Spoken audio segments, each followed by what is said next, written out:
Good day, everyone. I'm Matt Harrison, and you are listening to the Gearycast, the Malaga fan podcast for all the Gearys out there, and as part of the Sports Social Podcast Network.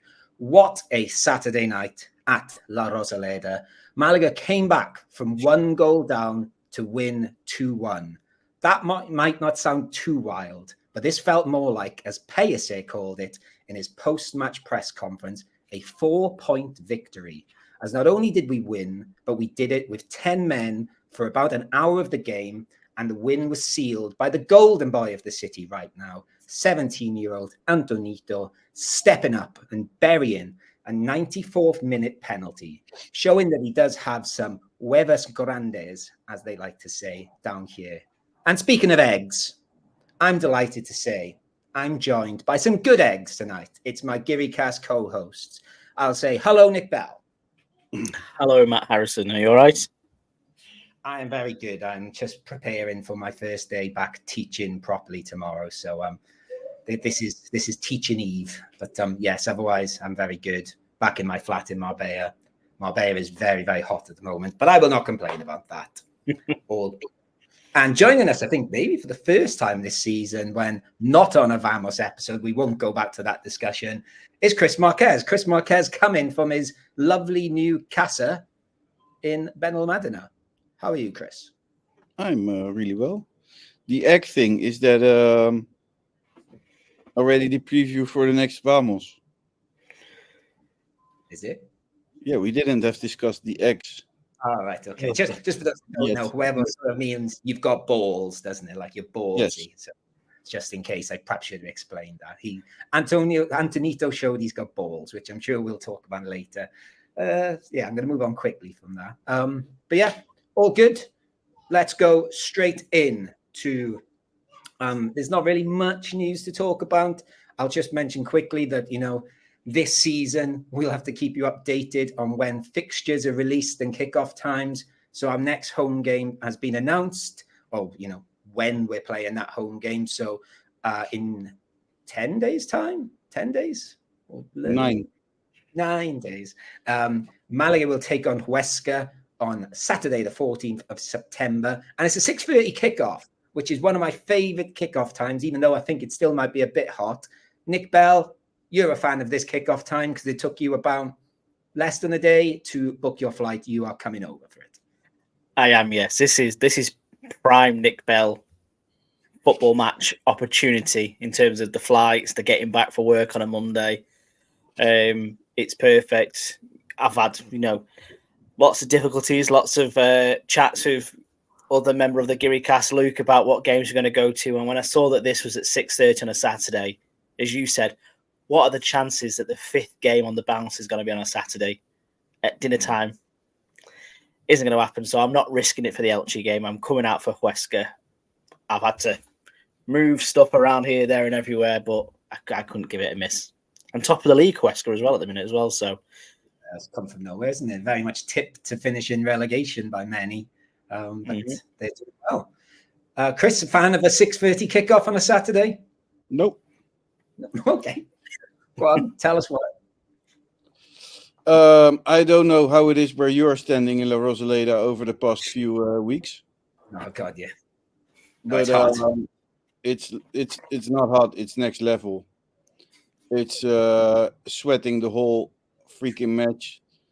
I did. I don't think I mean, we are still a bit young, but you also have to think about old people who are going to La Rosaleda.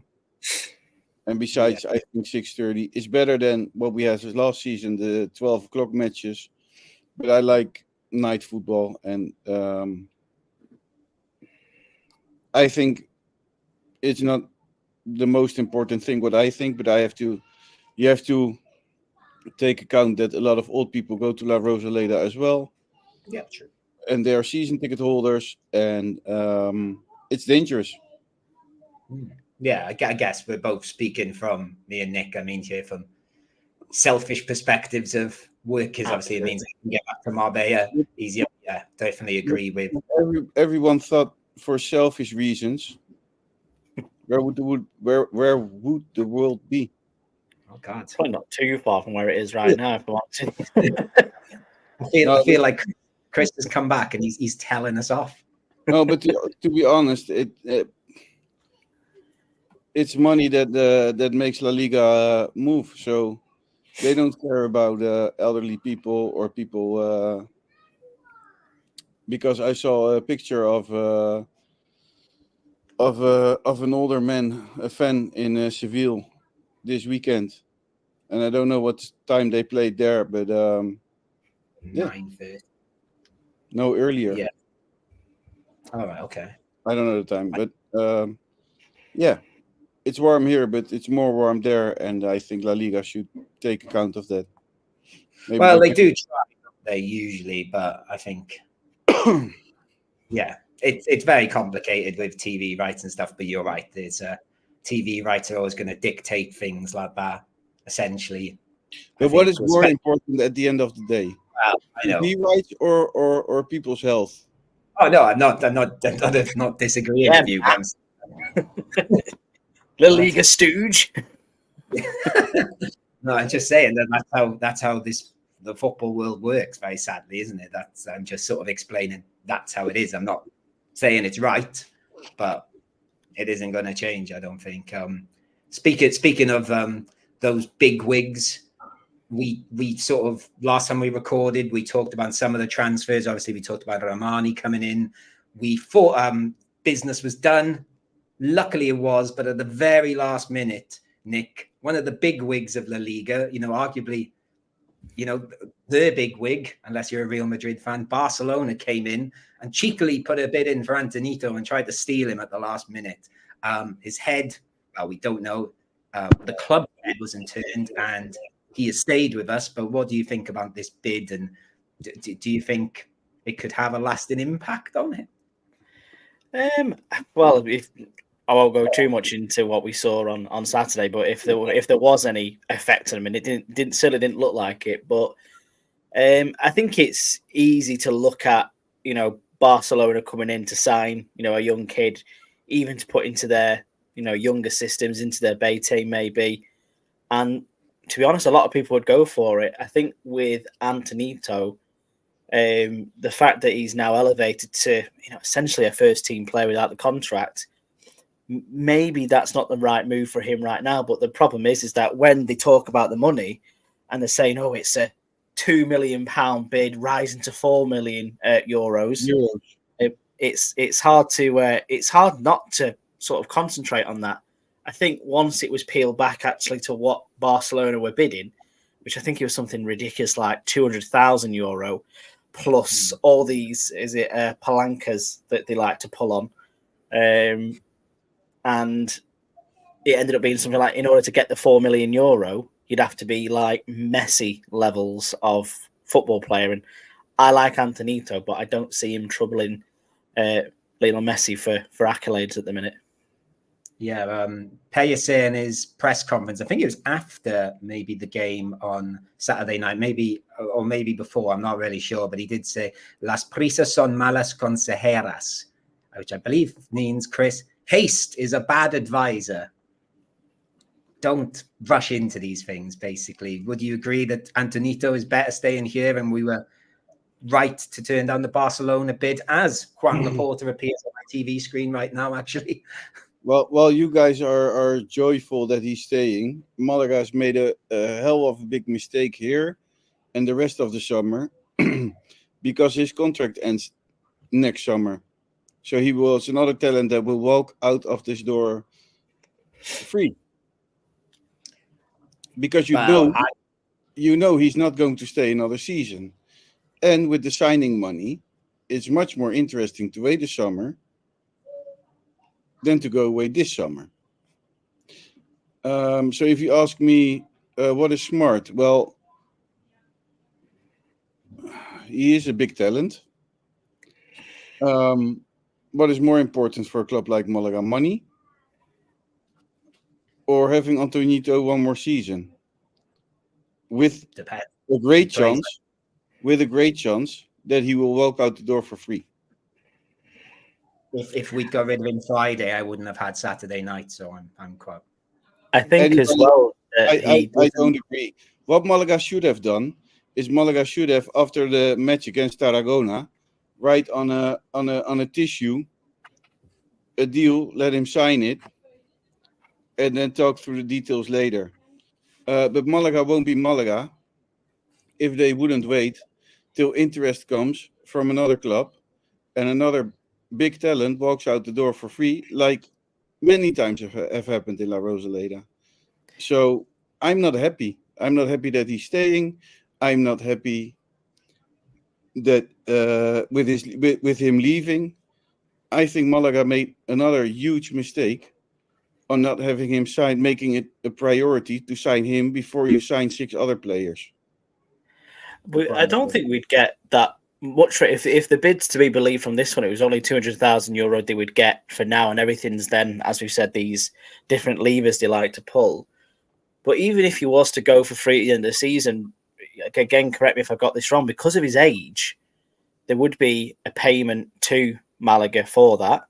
Plus, with this percentage rule of sell-ons in the future, going back to the club, there's no value in him to go away enough, isn't there?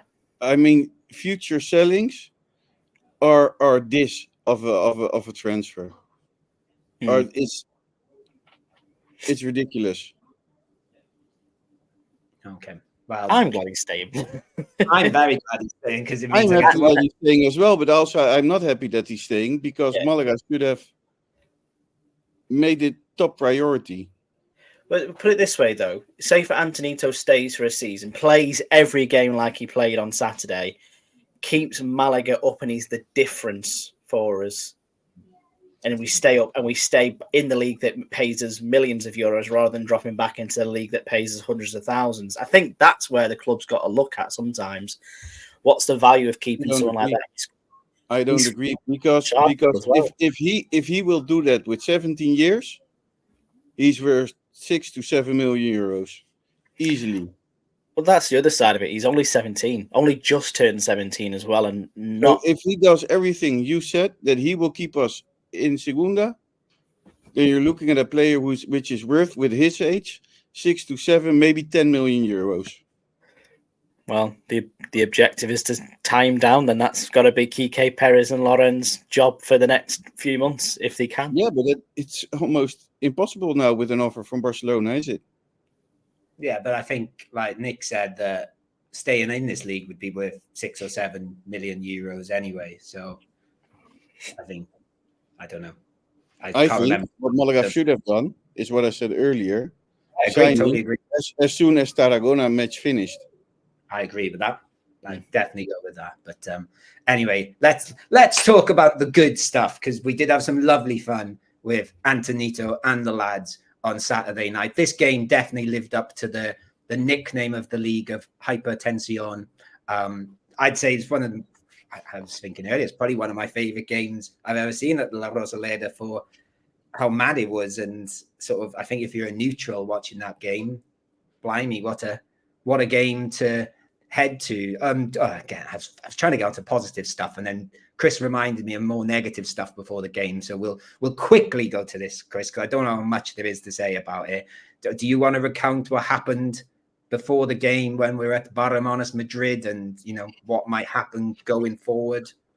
Well, it was all around La Roca, not only at Barcelona, Madrid. There was loads of police on the streets. People were being, how do you call that, stopped and checked. Yeah, where there always was a very nice. Where there always was for what, for like. Yeah, for their IDs, and where there always was a very nice atmosphere in La Roca and around La Roca. The police being there, and well, I don't know. It got a bit tense, more tense than normal, and I think that's wrong because there's always a nice thing. We know that the neighbors complain. So Fondo Sur opened very nice. A new spot, which they have talked with the neighbors, with everyone, and everybody's happy. And the moment the problem is solved, the police comes and I don't know, stops it basically, stops the fun. No, well, not the fun, because if it's fun to hang up a flag or to take away a flag which has been hanging there for 15 years, and during that 15 years, I think 1,000 police cars drove by and never said something about the Geary Army flag hanging at Barcelona, Madrid. And all of a sudden, after 15 years, the flags needs to be taken down. A bit ridiculous, isn't it? It was ridiculous. And even the owners of Barcelona, Madrid said, "Oh, just put it back up in 10 minutes," which the gang did. And then the police came back and said, no, that needs to come down.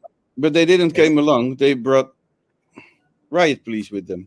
Yeah, they did. Yeah, it was, and I think most people who listen to this podcast will have been around that area, and a lot of our listeners would have hung around with probably some of us outside Barcelona, Madrid. And it's fair to say there's not a lot going on around there. It's just people enjoying a drink, having a chat, and there's a flag there. It's 99% are just friends, families, granddads. Fathers with sons. Yeah. Drunk Welshmen. Yeah.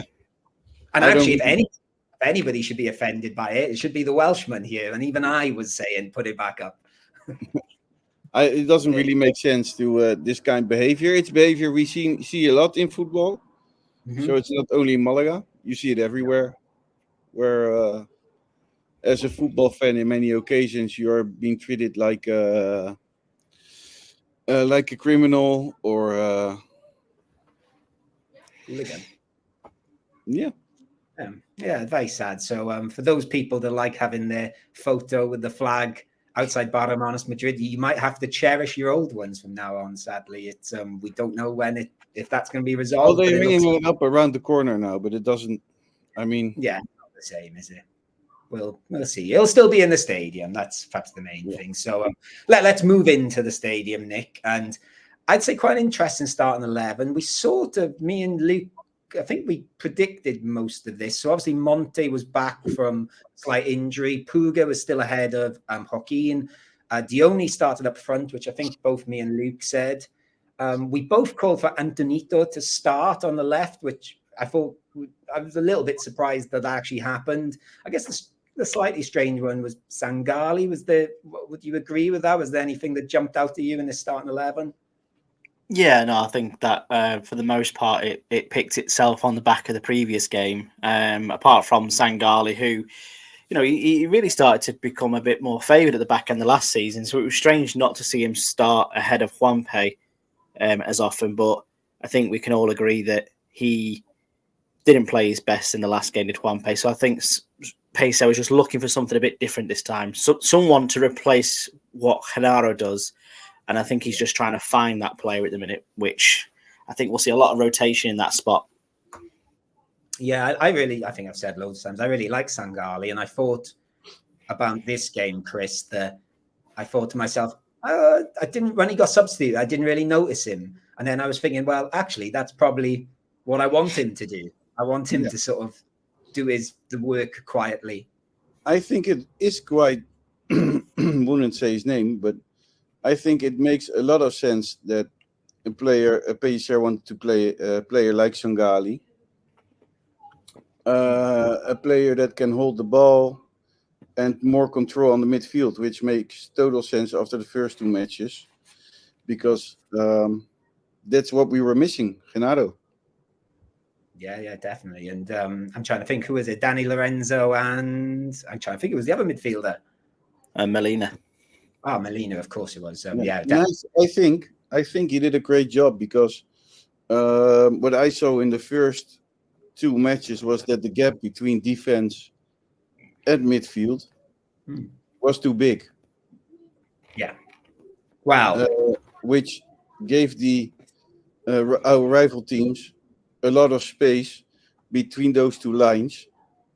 And I think Sangali did actually a pretty good job.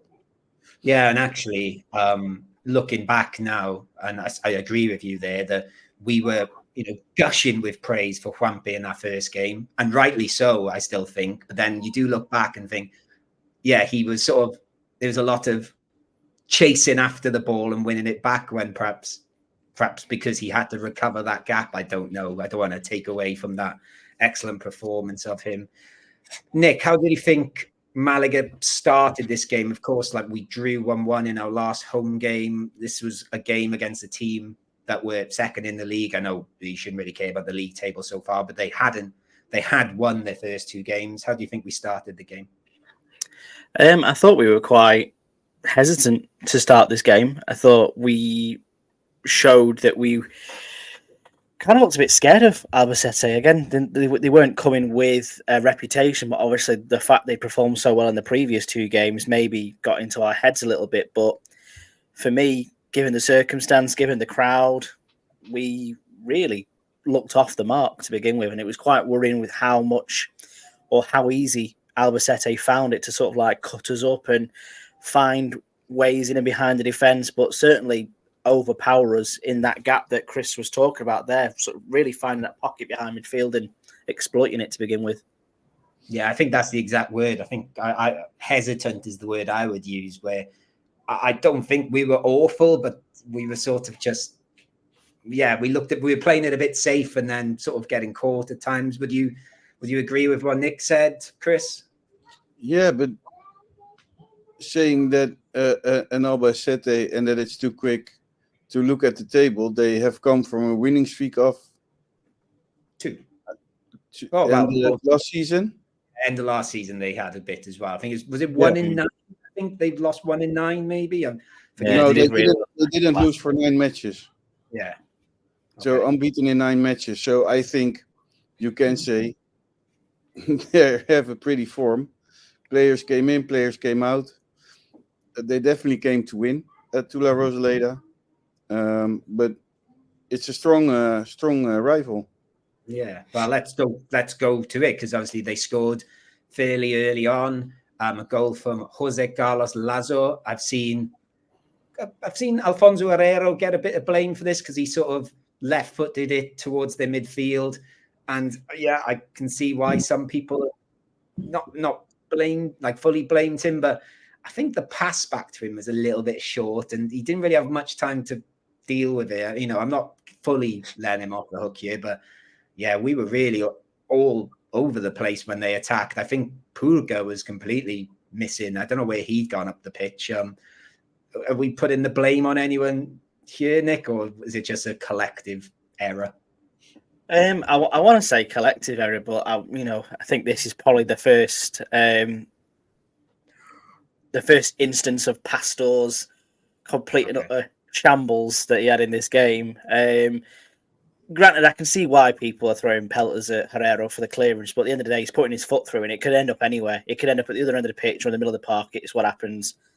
The first time touch from the Albacete player to play it in back towards our defence is just a fluke. But the problem is our defence were completely at sea about it. For me, Monte had a perfect opportunity to step up, but he was too concerned about marking his man that it just left Alex Pastor to do everything, and he just blinked. He was like a deer in headlights and just couldn't do anything right. It bubbled over his shoulder. He was trying to hoof it clear, and he was kicking thin air, and he looked really, really poor in this. And then, lo and behold, everything afterwards just looked comical, really. It's the only way of describing it. It was just, oh, bloody hell, like.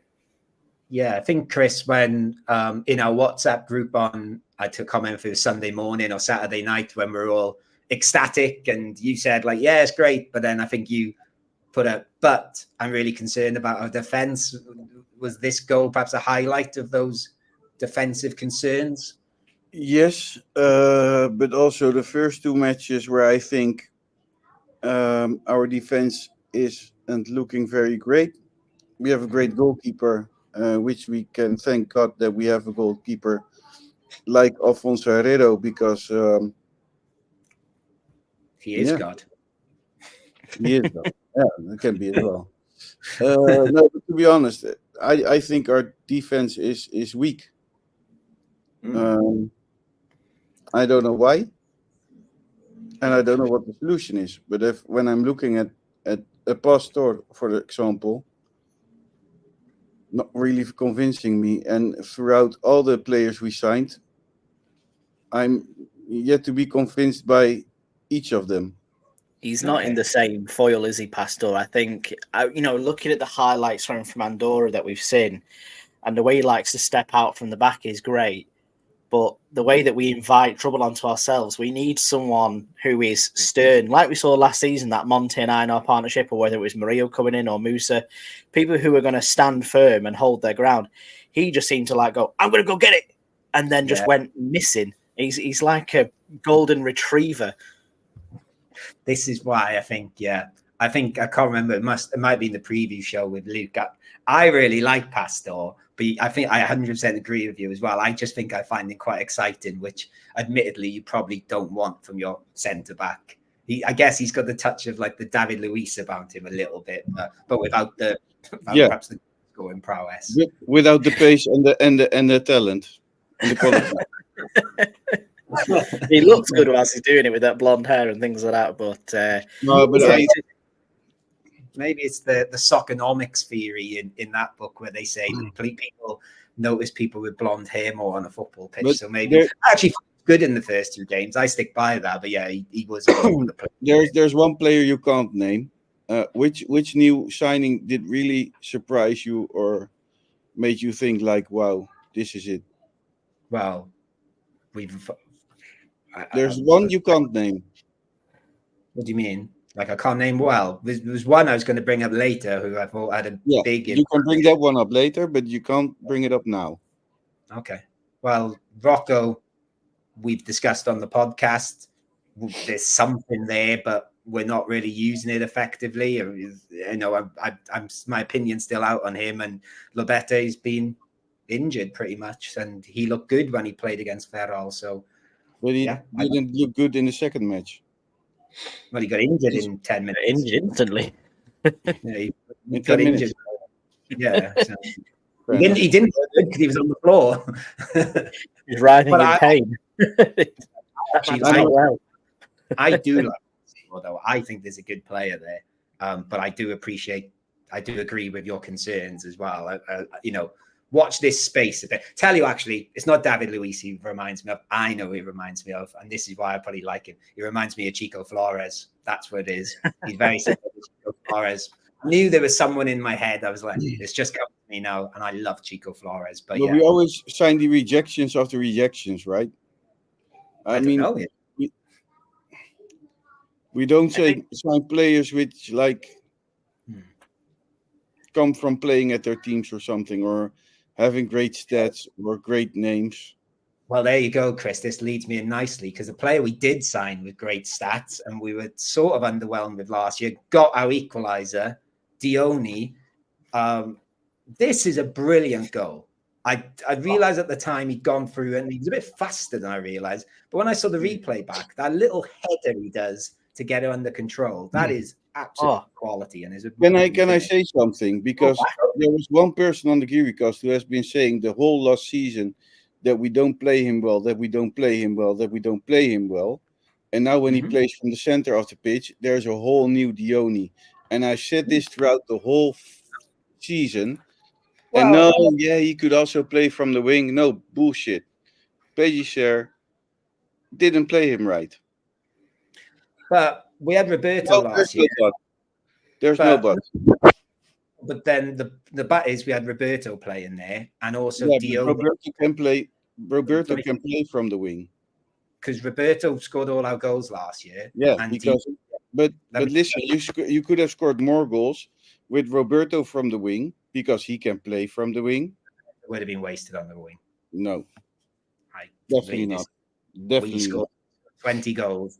He was in the right position, and Dione was the one that kept insisting that I'm not a striker. I play behind the striker, so partly him as well. Yeah, maybe Pellicer should have played him up front a bit more. He did have his chances when Roberto was injured, and he didn't take them. But he's looking great this season. I'd say that. Yeah, he's looking brilliant.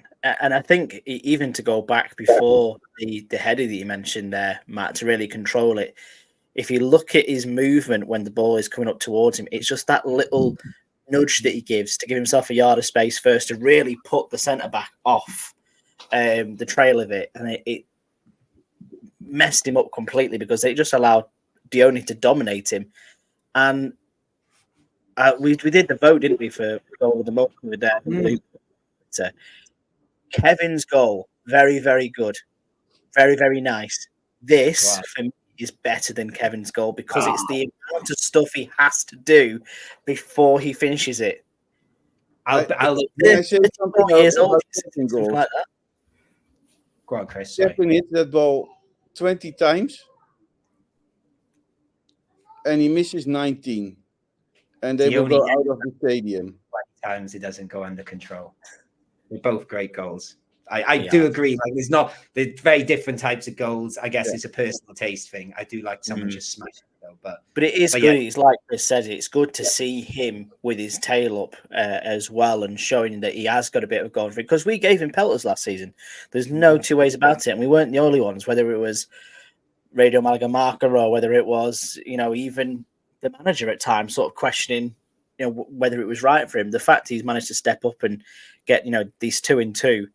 And saving us points and winning us games at the minute, it's brilliant to see. And if he can carry on doing this, Roberto, who? Yeah, the only who I learned his surname as well is actually Dione Villalba, which we love a Villalba in Segunda. We do. I don't think we need to talk about this too much because I think we've covered him already. Alex Pastor got a red card. Chris, that was sort of near your part of the ground. I'll say from where we were in the stadium, we all went straight away, shit, like he's got. No doubt.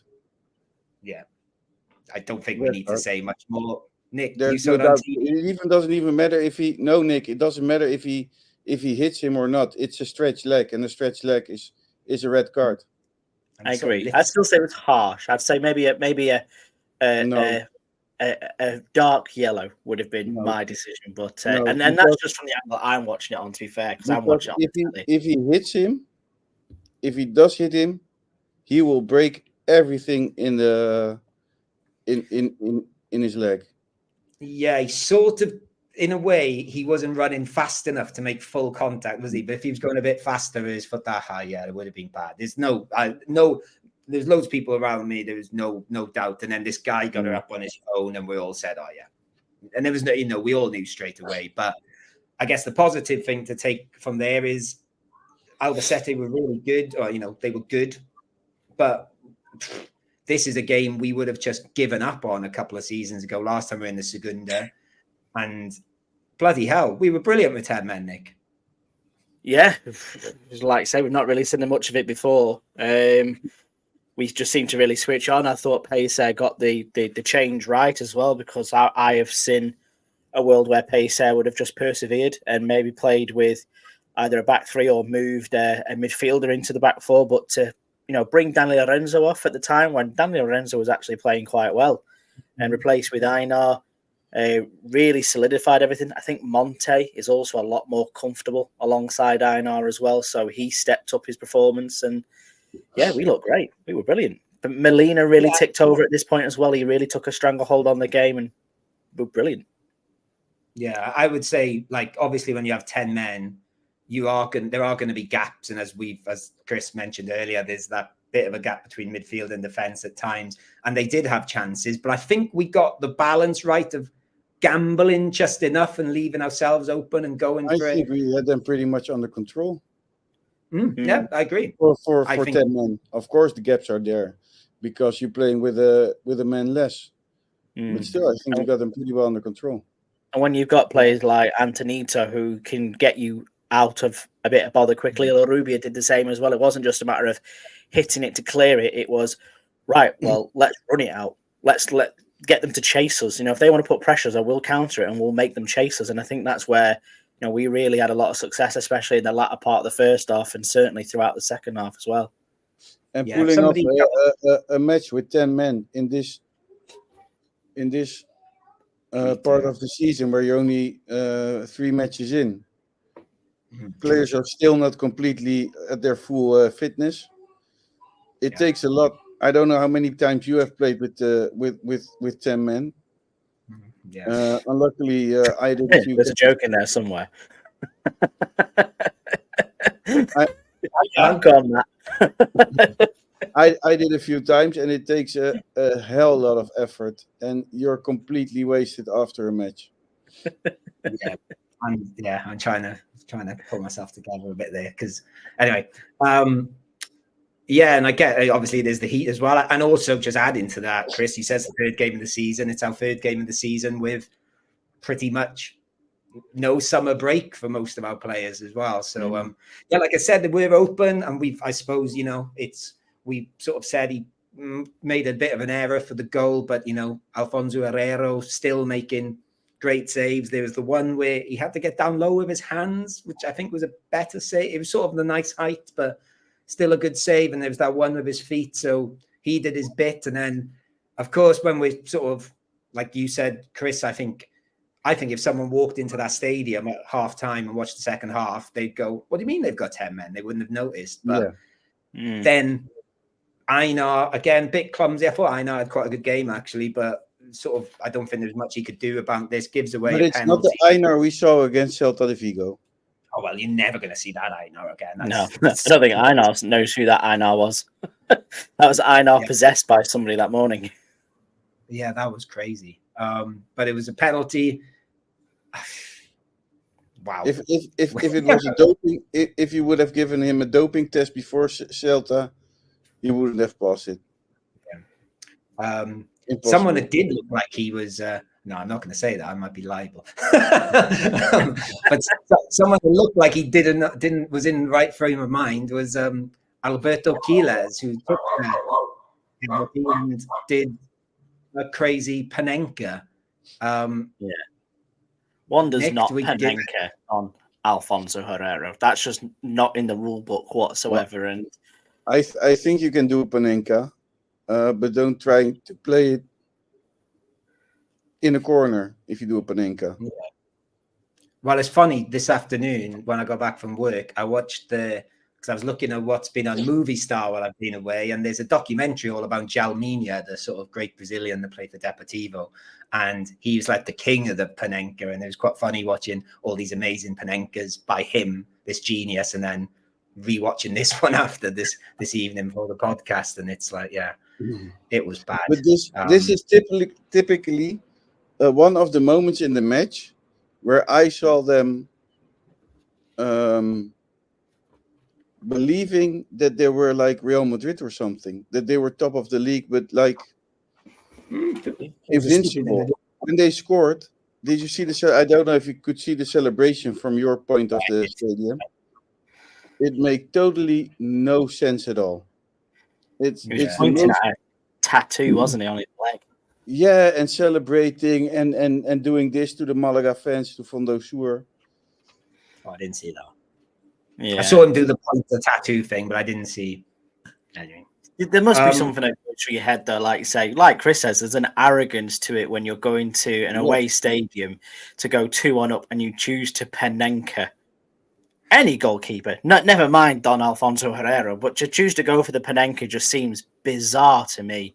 Yeah, that's one thing. But if you see the way he takes it, he hits the ball in a way that it goes in like almost into slow motion towards Alfonso Herrero, where he gets the opportunity to lay back a second on the floor and then stand up and still catch it with one hand. Still catch it. Also, I do think it was so signposted that he was going to do it that Alfonso Herrero started diving and then he realized at the last second, no, don't fully dive. He sort of stopped himself a bit and bounced back up and saved because he saw the ball already coming. True, trying to give him some credit for a penalty save. Obviously, then let's go again. Awful penalty, 1-1. Still, Was it a penalty? Yeah, I think so. Yeah. I don't think there was any debate there. Then obviously we got their penalty. Yeah, their penalty was our penalty. No. Yeah. Okay, we'll come to that. But let's first of all talk about we had some new signings to see. First of all, we should mention old players. Victor Garcia went off injured. They believe he's going to be out for about 5 games, I think. And Danny Sanchez came on, which sort of stopped Romani coming on for his debut, I think. Aren't you forgetting someone? Well, I'm going through it now. It's because I think the other player came on first. Yeah, I was just sort of doing the news first. And then Luismi and Sergio Castel came on. So we got to look at 2 new signings. Nick, I'll come to you first then, since you got to see it on TV. Do you want to give first impressions of those players? First impressions of Luismi. Wow. I think he started off with one little error, and I thought, oh, here we go. We signed someone who was a bit past it, and he's looking a bit slow. But then as he sort of got his foot on the game, him and Molina, they're going to be so much fun this season. They were like a perfect foil for each other and just brilliant. Castell's someone I was quite scathing of previously. Seems to be a bit of form for me, but to be fair, I liked him. I really liked him. I thought he put himself about a fair bit without causing too much aggro, but we praised Lauren Zuniga for the touch from God last season. It wasn't quite that level, but when he took that into his stride and managed to get a shot off, and I think like around the 75th minute, I thought, oh, actually, this isn't a bad player, and he was a lot bigger than I thought as well. I was expecting some meek former joiner to join us, and he's actually quite a big lad. Looks quite powerful, so I'm excited to see how he competes for that number 1 spot.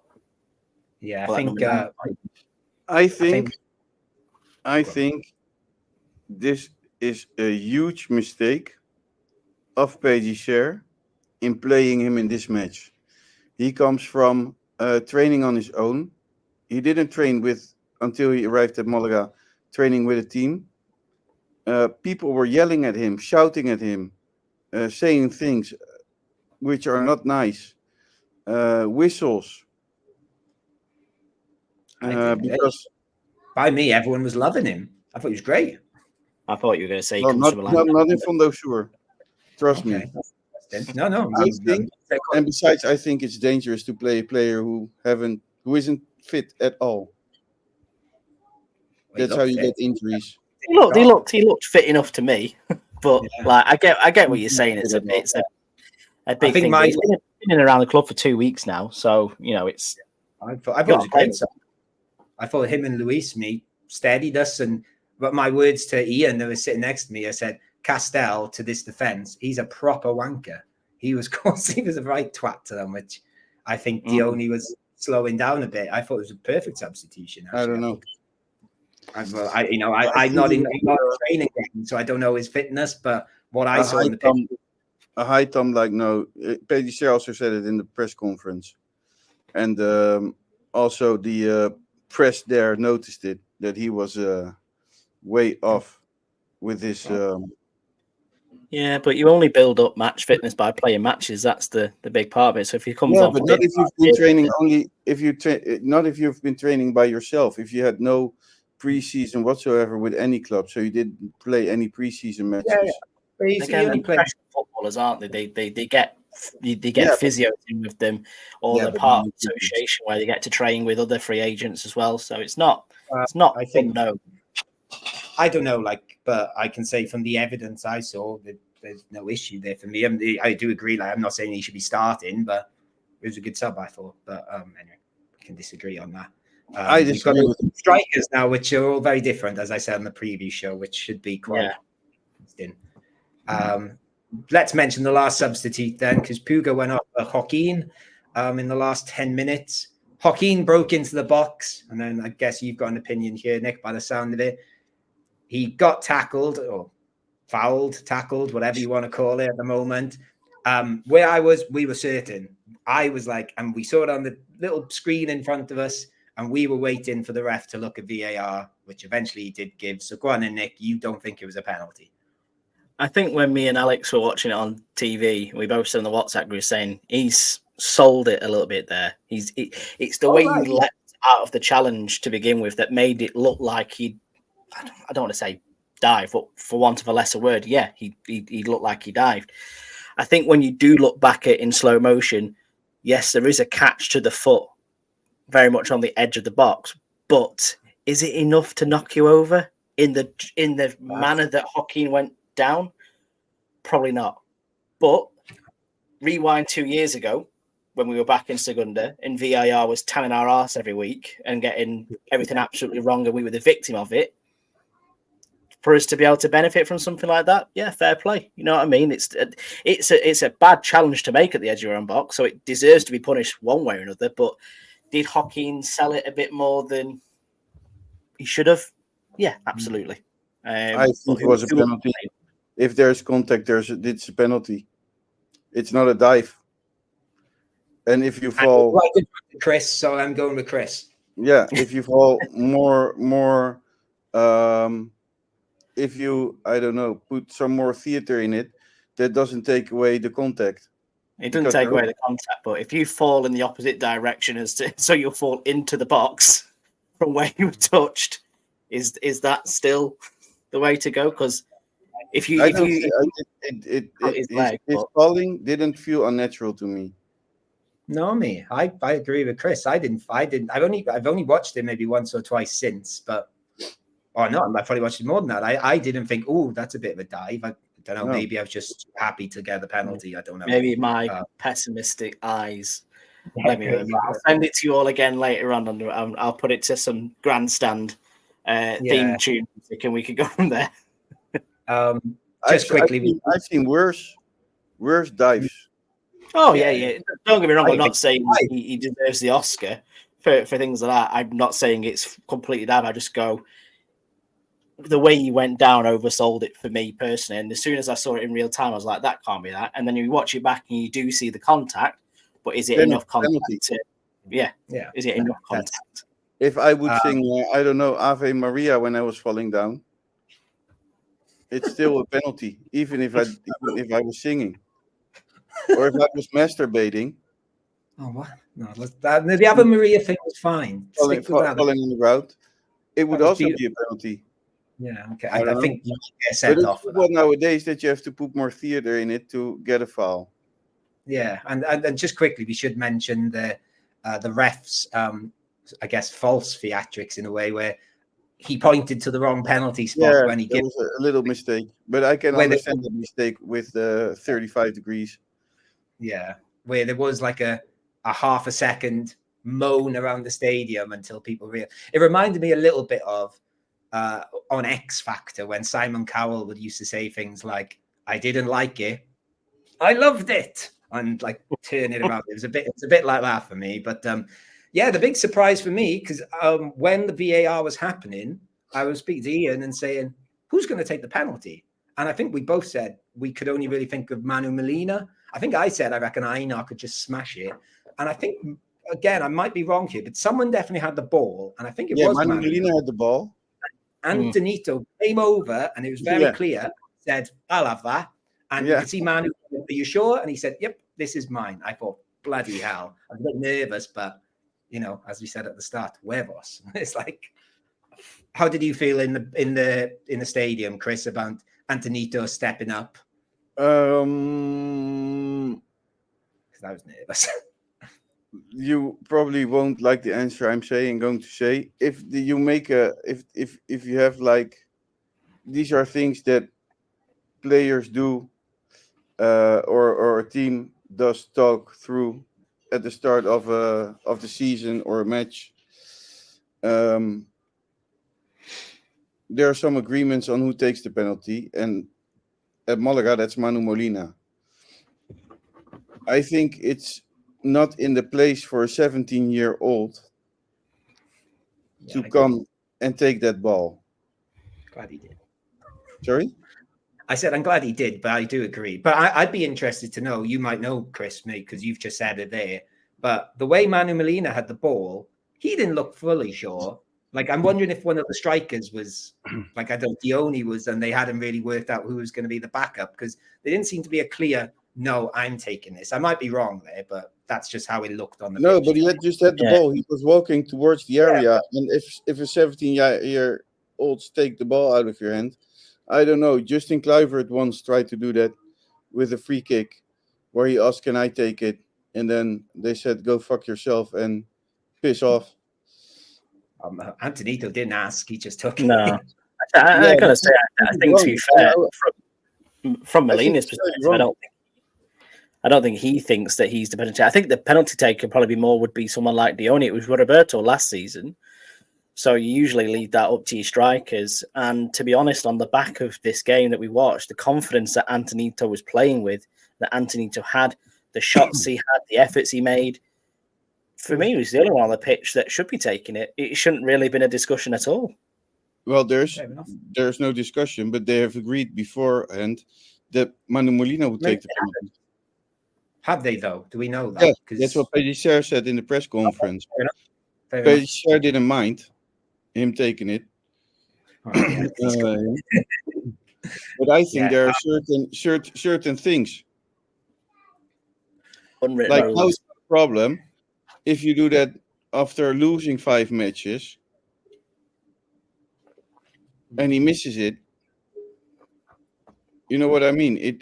These kind of things at the end of the day can lead to frustrations or bad vibes in the team.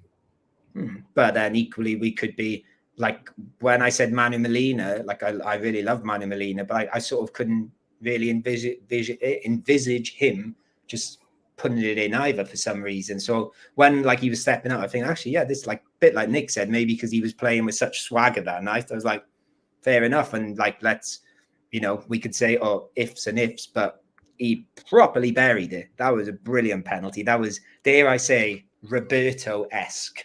He really took it well. So he scored a great goal. Don't get me wrong, but I think it's not a way to do things in a football team.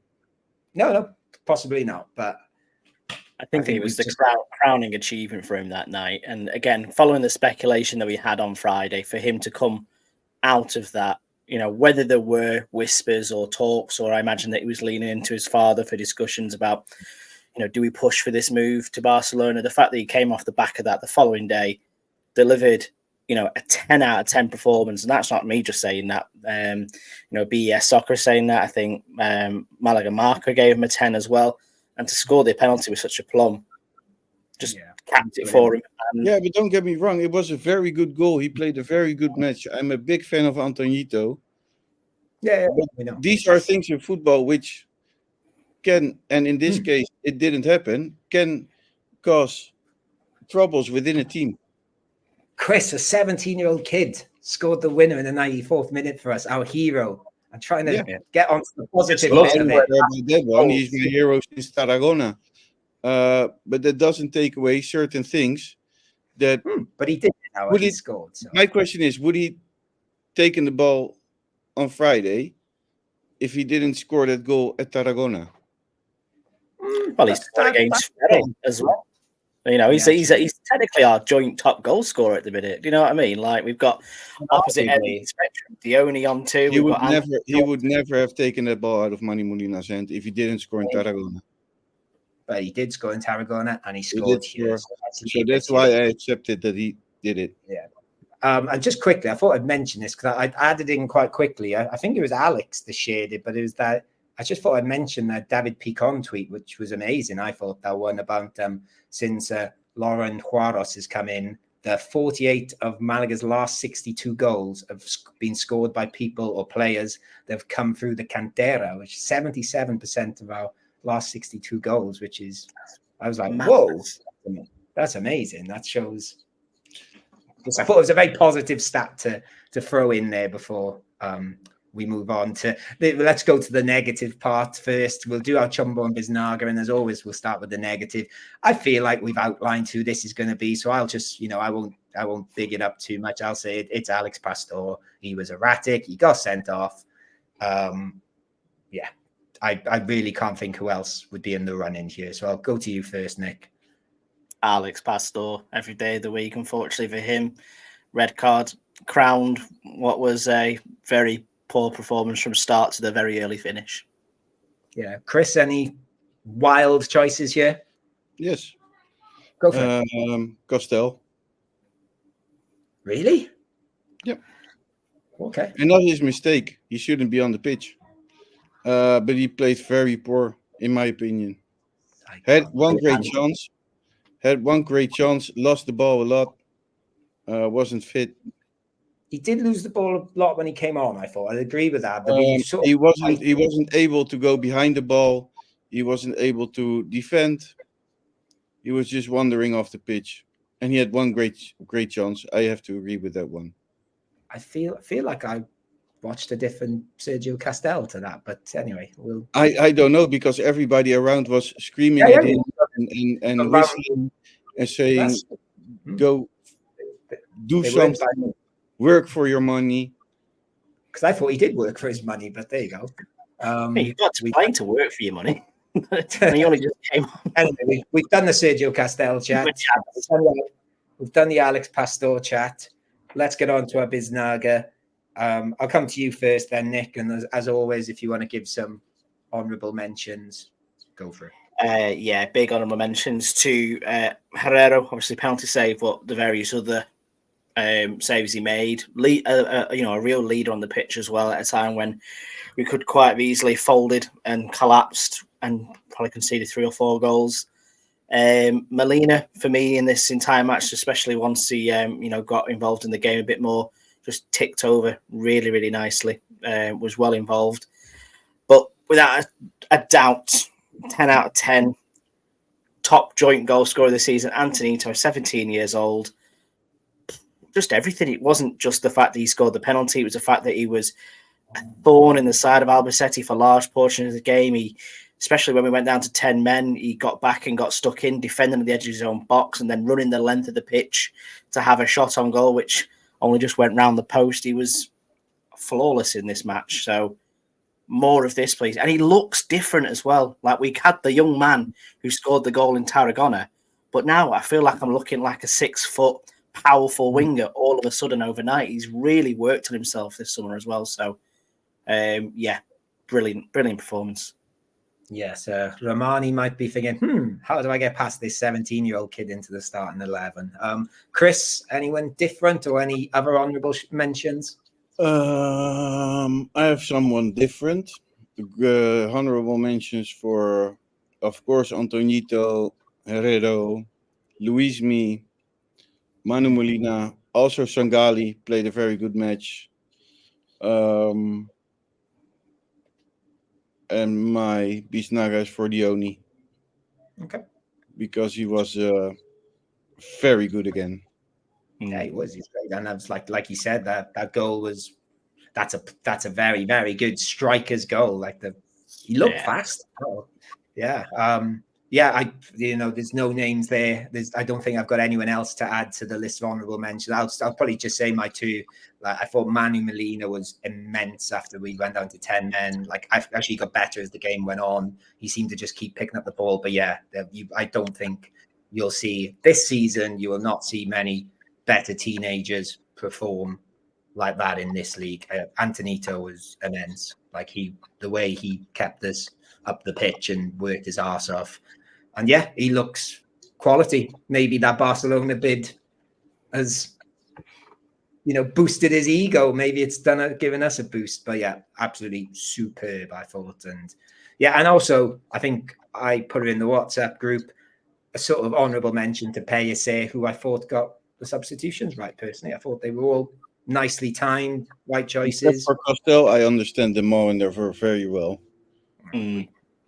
Pellicer throughout this game as well he didn't sit down once, and I didn't see him sit down throughout this entire game. Very animated, very vocal, very un-Pellicer we saw last season. So he looks like he's really enjoying himself in Segunda again. And he also didn't go full defensively after the red card. Yeah, I think tactically as well, he was completely spot on as well, especially when we went down to 10 men. And actually, the sort of one sort of defensive sub he made, sort of Luismi for Sangali, it was a bit more defensive, but actually I think it took us further up the pitch. Yeah, I think Luis looked excellent. I'm really excited to see more of him. So I think we'll start wrapping things up there. Huge result for Malaga after 2 draws. Gives us confidence. Like I said, Pellicer in his interview said almost like a 4-point victory, this one. a statement win, and we've got to build on this, and we'll be starting to try and build on that with our away game to Cordoba this coming weekend, and we'll do a preview show later in the week on that, so keep an eye out for that. Anything else we need to plug? I'll just quickly say, our friends over the Spanish Segunda show, go and listen to them. You will hear my voice very briefly, which I'd sort of forgotten. I'd done that interview with them. I was quite surprised how coherent I sounded, actually, even though it wasn't the most interesting interview, I don't think, for me. But go and check that out, because our friend Jordan, who used to sit next to me with his season ticket when he did have a season ticket, he did sort of a match day podcast from La Rosaleda, so go check that out. Is there anything else we need to plug, guys? Probably a live stream for the Cordoba game as well. I think you plugged too much already. Not joking. We'll hopefully be able to bring the live stream back for Saturday night as well. So we'll make an announcement of that for YouTube. Especially obviously this season when it is a lot more difficult to watch Malaga, especially here abroad. Come and join us. We'll have great chat. Be able to bring you sort of up to date ongoings as well. So should be a good laugh. Excellent stuff. And I've literally just looked at my phone, and Jordan Thomas has tweeted, "Go and listen to the Spanish Segunda episode featuring Matt Los Pollos." So, do you know what? Someone should do a podcast episode on going to La Rosaleda more often. Yeah. I think that would do really, really well, in my opinion. Or Vamos something or other. Or other games in Spain, or dare I say, games in the northwest, the very northwest of England, to watch random Spanish team. We'll start wrapping things up there. I'll say thank you, Nick Bell. Thank you very much, guys. Pleasure as always. Thank you, Chris. Good to have you back. Yeah, see you back in a month. No, I don't know when. How much more have you got to do in the house? Pretty much. He's got to build it. Still, we do. Yeah. Doors. Well, there's still a lot to do. Swimming pool. A lot. It's like rebuilding a Malaga squad from scratch. Yes. And of course the studio has to be. And the party area for the Giri Cast pool party next summer, when it's finally all done. Next summer. You're waiting so long. Well, okay. Okay. Oh, excellent. We'll get it done before. I was thinking we don't want to do it in the winter, do we? Anyway, thank you guys for listening as well. Go and subscribe, follow us on all the social medias. Anything else I need to say? All those things. Thank you for listening. See you soon. Adios. And as always, vamos Malaga.